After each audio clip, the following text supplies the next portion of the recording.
Graças a Deus nós temos o privilégio de mergulhar no mundo da fé, o reino de Deus. E nós temos acesso a ele, somos cidadãos desse reino. E por isso Deus nos dá o privilégio de ouvir e de entender a sua palavra. Hoje nós vamos ler 2 Reis, capítulo 9. Vamos pedir a Deus que dê a nós a direção. Senhor, meu Deus, em nome de Jesus, eu convido o teu Espírito para fluir através das palavras dessa Bíblia e que ele venha nos tocar e nos fortalecer e fazer com que venhamos compreender a tua vontade. Eu entrego essa meditação em tuas mãos. Amém. No versículo 1 diz: Então o profeta Eliseu chamou um dos filhos dos profetas e lhe disse: Cinge os teus lombos e toma este vaso de azeite na tua mão e vai a Ramote de Gileade. E chegando lá, vê onde está Jeú, filho de Josafá, filho de Ninsi, entra e faze que ele se levante do meio de seus irmãos e leva-o à câmara interior. E toma o vaso de azeite, derrama-o sobre a sua cabeça e diz: Assim diz o Senhor, ungi-te rei sobre Israel. Então abre a porta, foge e não te detenhas. Foi, pois, o moço, o jovem profeta, a Ramote de Gileade. E entrando ele, eis que os capitães do exército estavam assentados ali. E disse: Capitão, tenho uma palavra que te dizer. E disse Jeú: A qual de todos nós? E disse: A ti, capitão. Então se levantou, entrou na casa e derramou azeite sobre a sua cabeça e disse: Assim diz o Senhor Deus de Israel: Ungi-te rei sobre o povo do Senhor, sobre Israel, e ferirás a casa de Acabe, teu senhor, para que eu vingue o sangue dos meus servos, os profetas, e o sangue de todos os servos do Senhor, da mão de Jezabel. E toda a casa de Acabe perecerá. Destruirei de Acabe todo homem, tanto o encerrado como o absolvido em Israel. Porque a casa de Acabe hei de fazer como a casa de Jeroboão, filho de Nabate, e como a casa de Baasa, filho de Aias, e os cães comerão a Jezabel no pedaço do campo de Jezreel, não haverá quem a enterre. Então abriu a porta e fugiu. O comentário diz: Jeú, Deus manda o profeta ungir Jeú a rei, e por meio dele executar a sentença que já havia sido anunciada por Elias, exterminar toda a família de Acabe, principalmente os homens, para que não houvesse herdeiros da sua linhagem ao trono. Além de todos os seus servos, Deus, dessa forma, acabaria com o sacerdócio pagão instaurado por Jezabel. Assim o Altíssimo derramou seu juízo contra a obstinação de Acabe e da sua mulher em conduzir o povo à apostasia. Em outras palavras, foram eles os responsáveis pela corrupção e pela idolatria disseminada em Israel.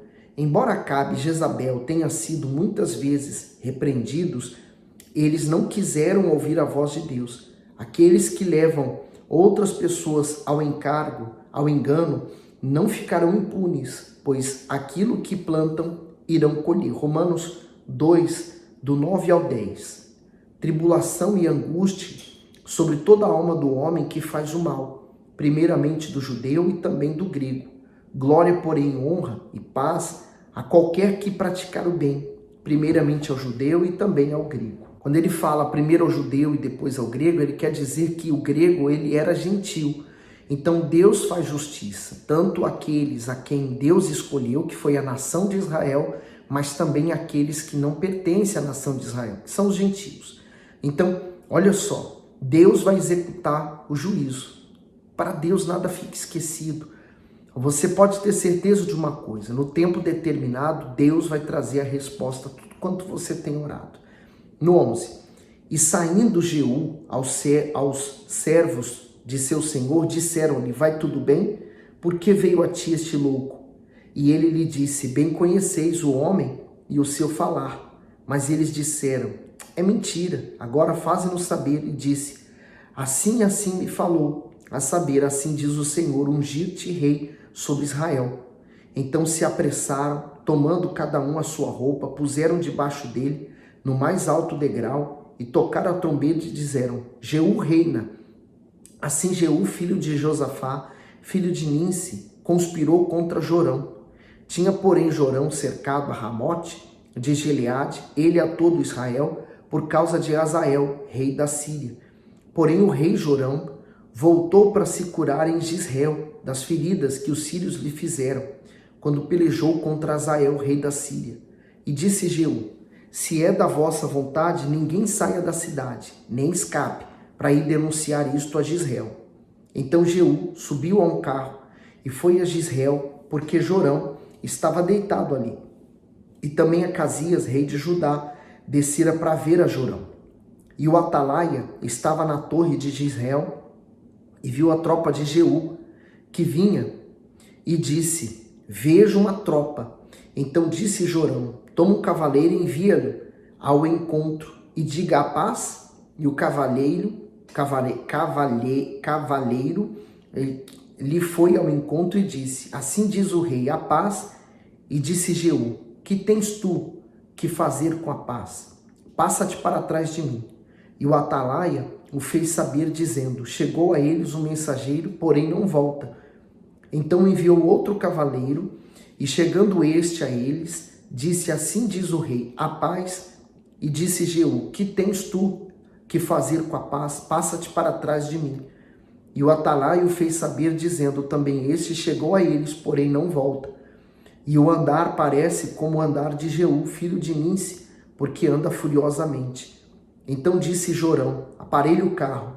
E aparelharam o seu carro. E saiu Jorão, rei de Israel, e Acasias, rei de Judá, cada um em seu carro, e saíram ao encontro de Jeú, e o acharam no pedaço do campo de Nabote, o jizreelita. E sucedeu que, vendo Jorão a Jeú, disse: a paz, Jeú. E disse ele: que paz, enquanto as prostituições da tua mãe Jezabel e as suas feitiçarias são tantas. Então Jorão voltou as mãos e fugiu. E disse a Acasias: traição há, Acasias. Mas Jeú entesou o seu arco com toda a força e feriu a Jorão entre os braços, e a flecha lhe saiu pelo coração, e ele caiu no seu carro. Então Jeú disse a Bidcar, seu capitão: toma-o, lança-o no pedaço do campo de Nabote, o jizreelita, porque lembra-te de que indo eu e tu juntos a cavalo após seu pai, Acabe, o Senhor pôs sobre ele esta sentença, dizendo: por certo vi ontem à tarde o sangue de Nabote e o sangue dos seus filhos, diz o Senhor, e neste mesmo campo te retribuirei, diz o Senhor. Agora, pois, toma-o e lança-o neste campo conforme a palavra do Senhor. E aí diz assim o texto, do comentário: Acabe e Jezabel, pois de Jorão haviam matado Nabote para tomar posse do seu campo. Agora, por determinação de Jeú, o cadáver do filho deles seria jogado nesse mesmo campo que antes recebeu o sangue de Acabe, cumprindo-se assim a profecia. Então, assim como Deus está executando o juízo, e não é porque é injustiça, não, é porque eles não seguiram a Deus. Eu garanto que se ele tivesse se humilhado e resolvido essa questão espiritual, Deus não teria punido a ele, mas a escolha dele foi seguir os passos do pai e fazer coisas erradas também. Olha o 27 agora. O que vendo Acasias, rei de Judá, fugiu pelo caminho da casa do jardim. Porém Jeú o perseguiu, dizendo: feri também a este. E o feriram no carro a subida de Gur, que está junto a Ibleão. E fugiu a Megido e morreu ali. E seus servos o levaram num carro a Jerusalém e o sepultaram na sepultura junto a seus pais, na cidade de Davi. E no ano 10º de Jorão, filho de Acabe, começou Acasias a reinar sobre Judá. Depois Jeú veio a Jizreel, o que, ouvindo Jezabel, pintou-se em volta dos olhos, enfeitou a sua cabeça e olhou pela janela. O comentário daqui diz assim: Jezabel era dominadora e ambiciosa. Ela usava todos os recursos que possuía para manipular as pessoas e conseguir realizar seus propósitos cruéis. Por exemplo, entrou em confronto com Elias ao insistir que Baal se tornasse o senhor de Israel. Além disso, ela trazia em suas mãos o sangue de muitos profetas mortos sob suas ordens. Ao receber a notícia da morte do seu filho e da chegada de Jeú com o seu exército para matá-la, ela pintou os olhos e adornou os cabelos. Há várias possibilidades para essa atitude. Entre elas estão preocupação com a aparência, pois por ser uma mulher extremamente vaidosa, teria se preocupado com a aparência até na hora da morte, algo totalmente inútil para aquele momento, e tentativa de sedução, pois tornando-se mais atraente, procuraria seduzir ou intimidar Jeú.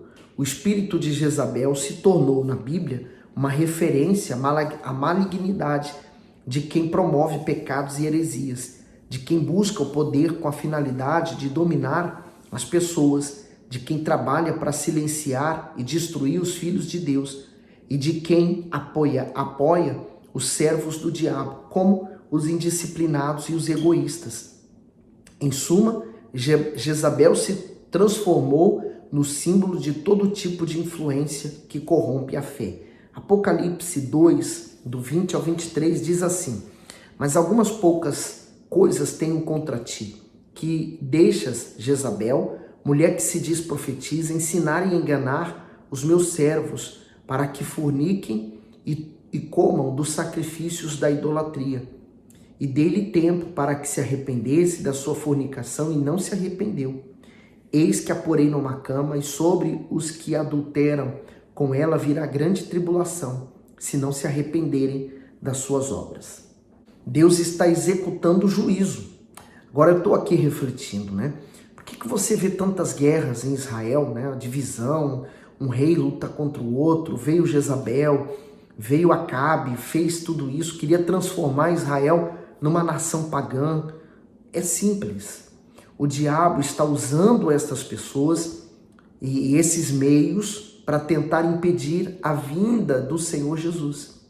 Então o diabo lutou durante muitos e muitos anos através do esfriamento espiritual na nação de Israel, para que o momento da vinda do Filho de Deus não fosse concretizado, ou não desse certo, porque Deus falou que ele viria pela linhagem de Davi, para poder assentar-se no trono. Então, o diabo tentou, de todas as formas, impedir que isso pudesse acontecer, mas sempre houve um remanescente, quer dizer, sempre houve pessoas que se voltavam para Deus e se arrependiam. Então, assim também é hoje. Nós vemos essa mesma indisposição, essa mesma guerra através da fé contra nós, lutando para que nós não venhamos chegar no final agora.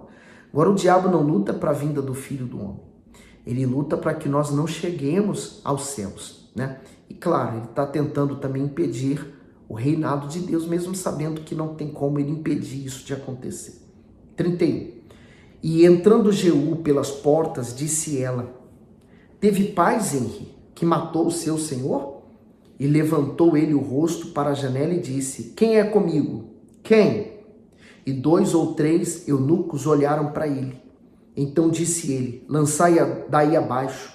E lançaram-na abaixo e foram salpicados com o seu sangue, a parede e os cavalos, e Jeú a atropelou. O comentário diz: lançai-a daí abaixo. A mulher foi criada por Deus com a grande capacidade de influenciar as pessoas à sua volta. Ela não precisa de muitas palavras para isso, pois basta um olhar ou um gesto e sua família e seus amigos se rendem ao seu domínio. Quando a mulher usa esse poder para o bem, ela consegue transformar o seu casamento e os seus filhos e fazer da sua casa um pedaço do céu.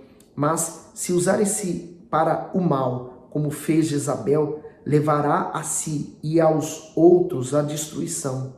Jezabel teve uma morte violenta e o seu corpo foi comido pelos cães.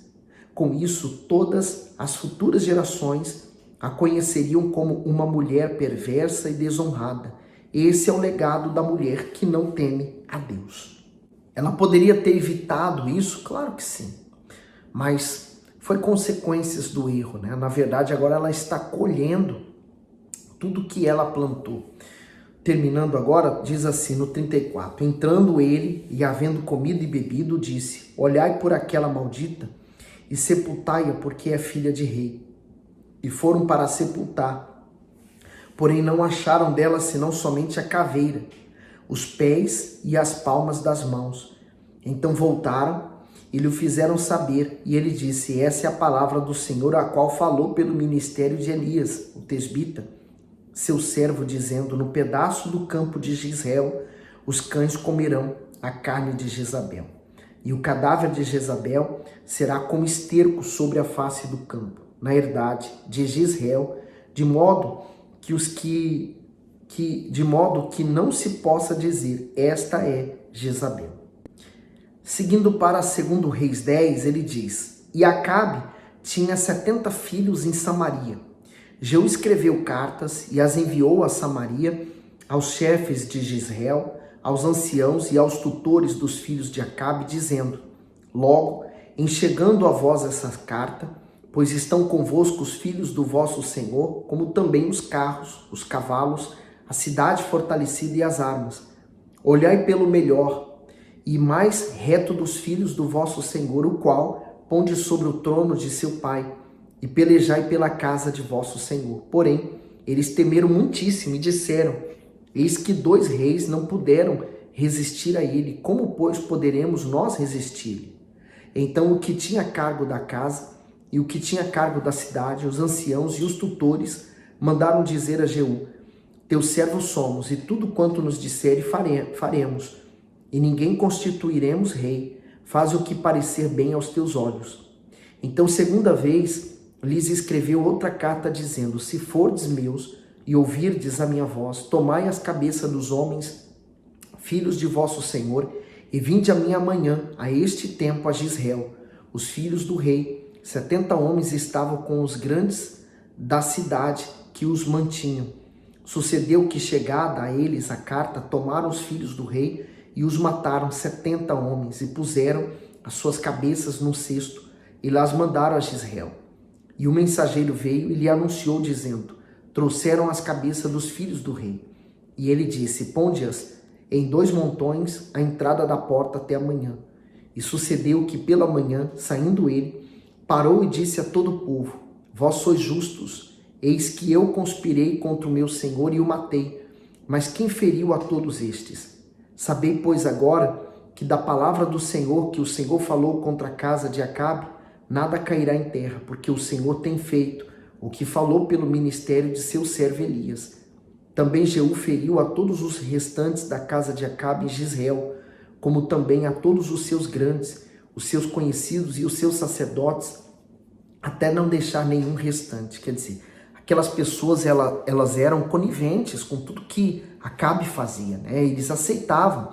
Talvez eles tivessem uma posição favorável, um título, né? Porque eles faziam o que agradava, então eles também pagaram pelo preço de estarem junto com ele.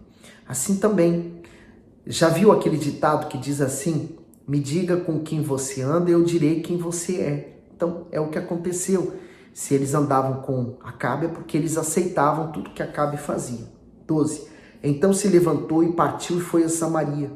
E estando no caminho em Bet-Equed dos pastores, Jeú achou os irmãos de Acasias, rei de Judá, e disse: quem sois vós? E eles disseram: os irmãos de Acasias somos, e descemos a saudar os filhos do rei e os filhos da rainha. Então disse ele: apanhai-vos vivos. E eles os apanharam vivos e os mataram junto ao poço de Bet-Equed, 42 homens, e a nenhum deles deixou ficar. E partindo dali encontrou a Jonadab, filho de Recabe, que lhe vinha ao encontro, o qual saudou e lhe disse: reto é o teu coração para comigo, como o meu é para contigo. E disse Jonadab: é. Então, se é, dá-me a mão. E deu-lhe a mão. E Jeú fê-lo subir consigo ao carro. E disse: vai comigo, e verás o meu zelo para com o Senhor. E o puseram no seu carro. E chegando a Samaria, feriu a todos os que ficaram de Acabe em Samaria, até que os destruiu, conforme a palavra que o Senhor dissera a Elias. E ajuntou Jeú a todo o povo e disse-lhe: pouco serviu Acabe a Baal, Jeú, porém, muito servirá. Por isso, chamai-me agora todos os profetas de Baal, todos os seus servos e todos os seus sacerdotes, não falte nenhum, porque tem um grande sacrifício a Baal. Todo aquele que faltar não viverá. Porém, Jeú fazia isto com astúcia para destruir os servos de Baal. Disse mais Jeú: consagrai a Baal uma assembleia solene. E apregoaram. Também Jeú enviou por todo Israel, e vieram todos os servos de Baal, e nenhum homem deles ficou que não viesse.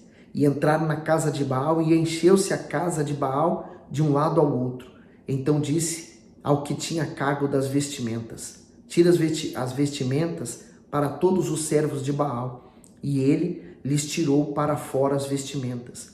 E entrou Jeú com Jonadab, filho de Recabe, na casa de Baal, e disse aos servos de Baal: examinai e vede bem, que porventura nenhum dos servos do Senhor aqui haja convosco, senão somente os servos de Baal.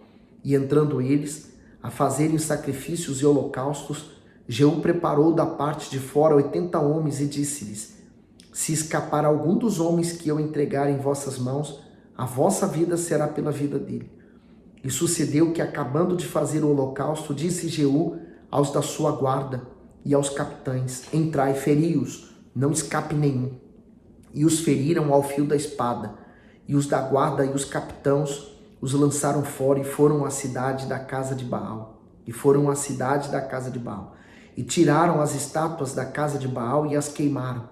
Também queimaram a estátua de Baal e derrubaram a casa de Baal e fizeram dela latrinas até o dia de hoje.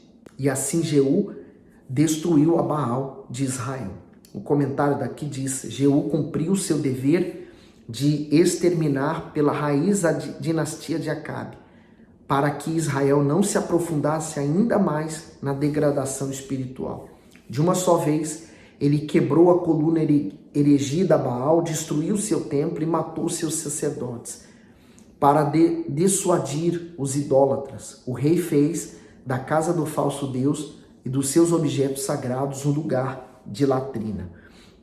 Latrina, para você que não sabe, é a casa de banho, né? Então, e era uma casa de banho exposta, né? Era assim, normalmente era pública. No 29, porém, não se apartou Jeú de seguir os pecados de Jeroboão, filho de Nabate, com que fez pecar Israel, a saber, dos bezerros de ouro que estavam em Betel e em Dan. Então, ele executou um grande juízo, Deus usou, mas ele decidiu, ele escolheu fazer o que era errado. Por isso disse o Senhor a Jeú: porquanto bem agiste em fazer o que é reto aos meus olhos, e conforme tudo quanto eu tinha no meu coração, fizeste a casa de Acabe, teus filhos até a 4ª geração se assentarão no trono de Israel. Mas Jeú não teve cuidado de andar com todo o seu coração na lei do Senhor, Deus de Israel, nem se apartou dos pecados de Jeroboão, com que fez pecar Israel. O comentário diz: o coração na lei. Apesar de Jeú ter executado o que Deus havia lhe ordenado, seu coração não estava inteiramente nele, pois o servia por seus próprios interesses. O Senhor observa nossas intenções quando executamos suas diretrizes. Ele quer nos usar para realizar seus propósitos, mas se a nossa intenção for ambiciosa e egoísta, nos rejeitará. Então, Deus está olhando para o nosso interior, para o que há dentro do nosso coração. Porque a boca pode estar falando uma coisa e o nosso coração agindo de outra forma. 32. Naqueles dias começou o Senhor a diminuir os termos de Israel, porque Hazael os feriu em todas as fronteiras de Israel, desde o Jordão até o nascente do sol, a toda a terra de Gileade, os Gaditas, os Rubenitas e os Manassitas, desde Aroer, que está junto ao ribeiro de Arnon, a saber Gileade e Bazã. Ora, o mais dos atos de Jeú, tudo quanto fez e todo o seu poder, porventura não está escrito no livro das crônicas dos reis de Israel? E Jeú dormiu com seus pais e o sepultaram em Samaria. E Jeoacás, seu filho, reinou em seu lugar. E os dias que Jeú reinou sobre Israel e Samaria foram 28 anos. Os anos vão se passando, a idolatria vai continuando, o pecado vai perdurando, assim é o diabo, né? Infelizmente, o pecado, ele traz um prazer ao ser humano. E o ser humano busca esse prazer. Mas com ele também vem o fel. né? A amargura, a tristeza, a dor. As consequências são trágicas para quem se entrega ao pecado. Bom, nós podemos fazer a escolha certa. Ela está diante de você. Espero que você tenha gostado. Põe aí no comentário o que Deus falou consigo. Deus continue abençoando você. Dá o seu gosto para que esse vídeo se espalhe. E não esqueça, manda esse vídeo para outras pessoas também, para que elas possam ter esse privilégio de ler a Bíblia junto com a gente. Deus abençoe.